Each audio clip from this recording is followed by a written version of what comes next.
पति की सेवा करना। पति कैसा हो, अंधा लंगड़ा बहरा, मैया बताओ। आजकल की स्त्रियां अपने पति पे तलाक का केस डाल देती हैं। दहेज प्रथा, आजकल शादी के 5 साल बाद लड़की को लगा कि यार इसके साथ नहीं चल पाएगा, तो झूठे ही पति पे दहेज का केस लगा देती। पूछो उस लड़की से, क्या ये धर्म है? बोलो। आज क्राइम क्यों हो रहा है, पाप क्यों हो रहा है? क्योंकि व्यक्ति अधर्मी हो गया। धर्मी होता तो ये गलतियां ही ना होती। अब क्या हुआ, हमारे गांव के पास ना एक गांव है, वहां के एक भैया मेरे पास आए प्रश्नोत्तरी में, इंद्रमणि तिवारी जी। उन्होंने कहा महाराज जी हमारी 18 एकड़ जमीन है, पर हमारी शादी नहीं हो रही है। हमने पूछा कितने साल के हो?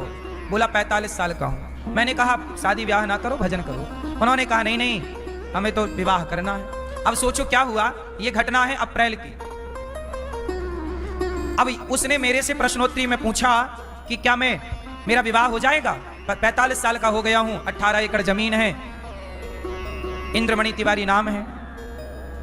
हुआ क्या कि उस आदमी का वीडियो किसी ने सुन लिया, तो एक मुस्लिम लड़की हिंदू बनी और उसने पहले एक आदमी से ब्याह किया, तो वो अपने पति पत्नी खुश थे, पर उन लोगों को चाहिए था पैसा।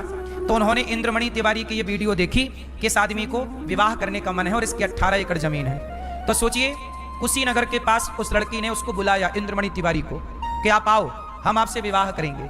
और उस लड़के ने विवाह भी किया, जबकि वो ऑलरेडी किसी की पत्नी थी। विवाह किया, ये अभी की नई घटना है, अभी न्यूज पे चल रही है, पर अभी 2-4 दिन के अंदर का केस है। तो क्या हुआ, उस लड़के ने उसे बुलाया और शादी भी की, मांग भी भरवा ली। अब इंद्रमणि तिवारी को तो लगा कि जी अपना ब्याह हो गया, तो उस लड़की ने लिखवा लिया कि आपके मरने के बाद आपकी संपत्ति मेरी होगी, और लिखवा लिया। उस आदमी ने भरोसा कर लिया, चल मेरी पत्नी बन गई है तो अब सब तेरी है। बेचारे ने लिख दिया और लिखवा कर, और इसने बोला था कि जब ब्याह करने आना तो कुछ जेवर कुछ पैसे ले आना, तो पैसे भी लेके गया था। अपनी 1 एकड़ जमीन गिरवी रख के गया था, 1.5 लाख रुपया, 1.5 लाख पैसे के, कुछ जेवर कुछ पैसे।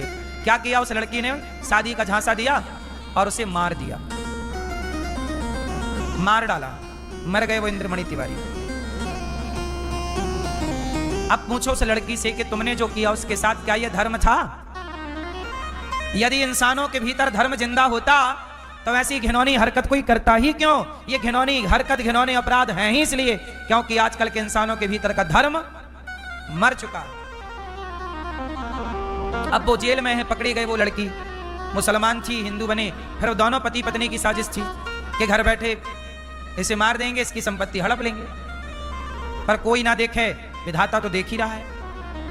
अपराधी ये भूल जाता है कि भगवान देखने वाला है, भूल जाता है। जितना भी अपराध आज बढ़ रहा है केवल इसलिए कि लोग बेईमान हो गए, ईमानदारी समाप्त हो गई।